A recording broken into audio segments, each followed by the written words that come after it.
on the Chat-GPT site, it says the dialogue format makes it possible for Chat-GPT to answer follow-up questions, admit its mistakes, challenge incorrect premises, and reject inappropriate requests. But also, there's a feeling like it's struggling with ideas. Yeah. It's always tempting to anthropomorphize this stuff too much, Right, but I sure. also feel that way. Maybe I'll take a small tangent towards Jordan Peterson, who posted on Twitter this kind of political question. Everyone has a different question they want to ask ChatGPT first, right? Like the different directions you want to try the dark thing. It somehow first. says a lot about people what they The try first first. thing. First. Oh no. We don't. We don't have to reveal what I asked do not. first. I of course ask mathematical questions. I've never asked anything dark.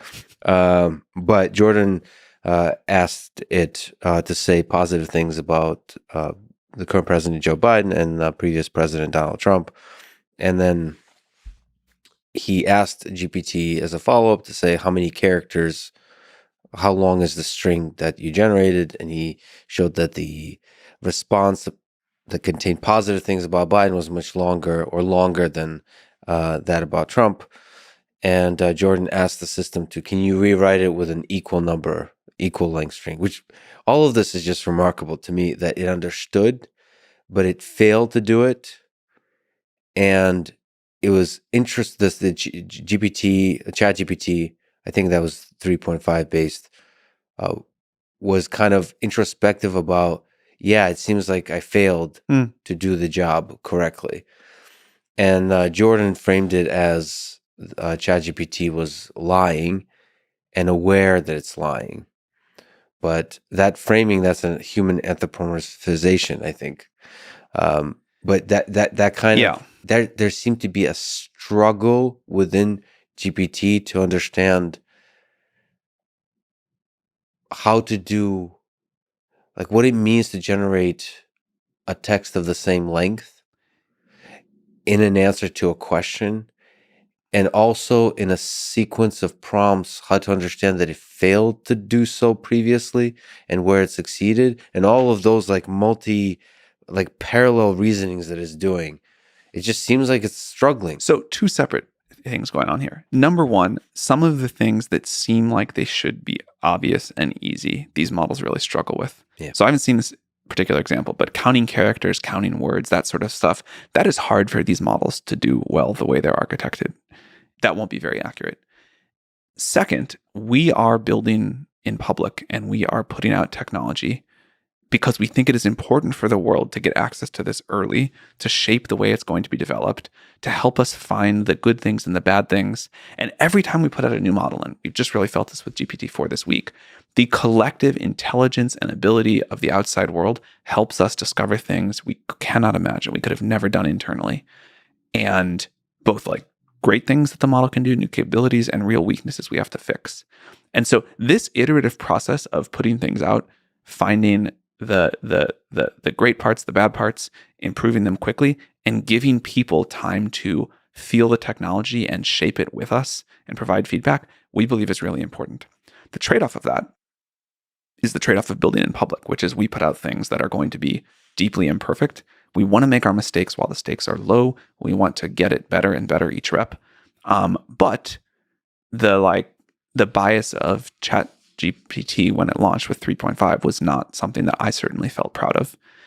It's gotten much better with GPT-4. Many of the critics, and I really respect this, have said, hey, a lot of the problems that I had with 3.5 are much better in 4.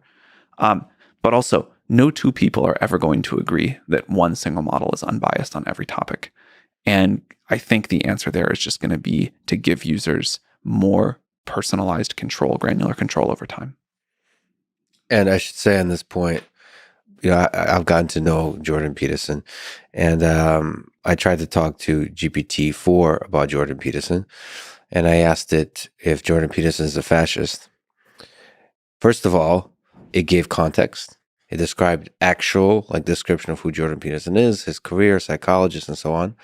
It stated that some number of people have called Jordan Peterson a fascist, but there is no factual grounding to those claims, and it described a bunch of stuff that Jordan believes, Like he's been an outspoken critic of various totalitarian um, ideologies, and he believes in uh, individualism and various freedoms that contradict the ideology of fascism and so on. And it goes on like really nicely, and it wraps it up. It's a college essay. I was like, God damn. One thing that I hope these models can do is bring some nuance back to the world. Yes, it felt really nuanced. You know, Twitter kind of destroyed some, Yes. and maybe we can get some back now. That really is exciting to me. Like, for example, I asked, of course, did the COVID virus leak from a lab? Again, answer very nuanced.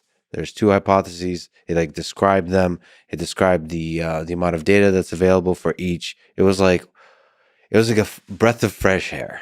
When I was a little kid, I thought building AI, we didn't really call it AGI at the time. I thought building AI would be like the coolest thing ever. I never really thought I would get the chance to work on it.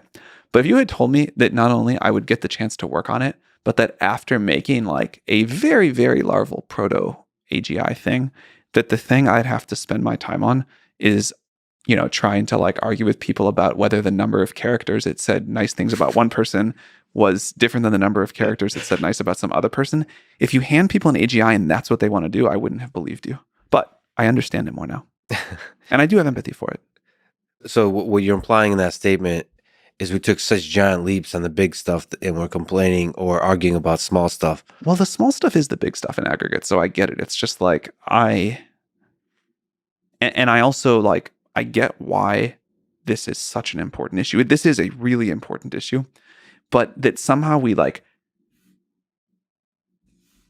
this is the thing that we get caught up in versus like, what is this going to mean for our future? Now, maybe you say, this is critical to what this is going to mean for our future.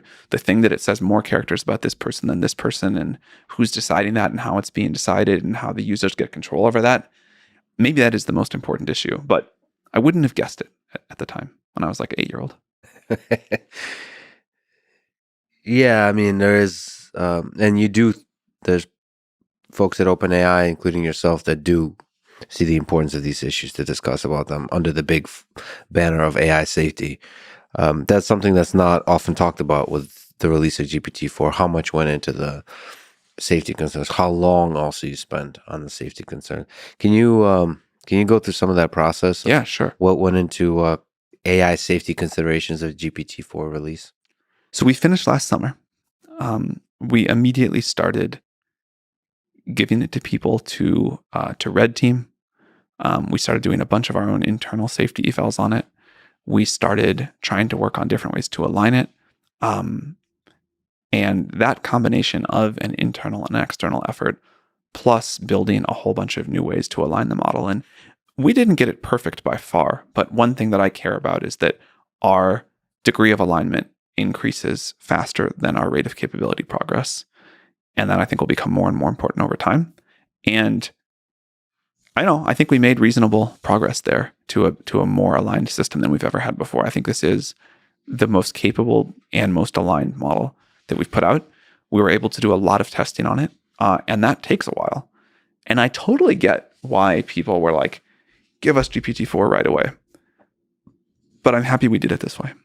Is there some wisdom, some insights about that process that you learned, like how to solve that problem that you can speak to? How to solve the alignment problem? So I want to be very clear. I do not think we have yet discovered a way to align a super powerful system.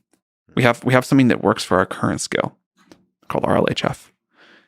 And we can talk a lot about the benefits of that and the utility it provides. It's not just an alignment. Maybe it's not even mostly an alignment capability. It helps make a better system, a more usable system. Yeah. And this is actually something that I don't think people outside the field understand enough. It's easy to talk about alignment and capability as orthogonal vectors. Mm-hmm. They're very close. Better alignment techniques lead to better capabilities and vice versa. There's cases that are different, and they're important cases. But on the whole, I think things that you could say like RLHF or interpretability that sound like alignment issues also help you make much more capable models. And the division is just much fuzzier than people think. And so in some sense, the work we do to make GPT-4 safer and more aligned looks very similar to all the other work we do of solving the research and engineering problems associated with creating useful and powerful models. So RLHF is the process that can be applied very broadly across the entire system, where a human basically votes. What's the better way to say something? If a person asks, "Do I look fat in this dress?" There's different ways to answer that question that's aligned with human civilization. And there's no one set of human values, or there's no one set of right answers to human civilization. So I think what's going to have to happen is we will need to agree on, as a society, on very broad bounds. We'll only be able to agree on a very broad bounds of what these systems can do. And then within those, maybe different countries have different RLHF tunes. Certainly individual users have very different preferences.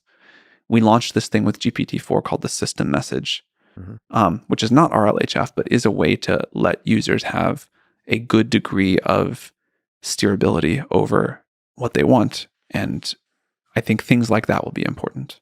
Can you describe system message and in general how you were able to make GPT-4 more steerable based on the interaction that the user can have with it, which is one of its big, really powerful things? So the system message is a way to say, hey, model, please pretend like or please only answer this message as if you were Shakespeare doing thing X, or please only respond with JSON no matter what, was one of the examples from our blog post. But you could also say any number of other things to that. And then we tune GPT-4 in a way to really treat the system message with a lot of authority. I'm sure there'll always, not always hopefully, but for a long time, there'll be more jailbreaks, and we'll keep sort of learning about those. But we develop, whatever you want to call it, the model in such a way to learn that it's supposed to really use that system message.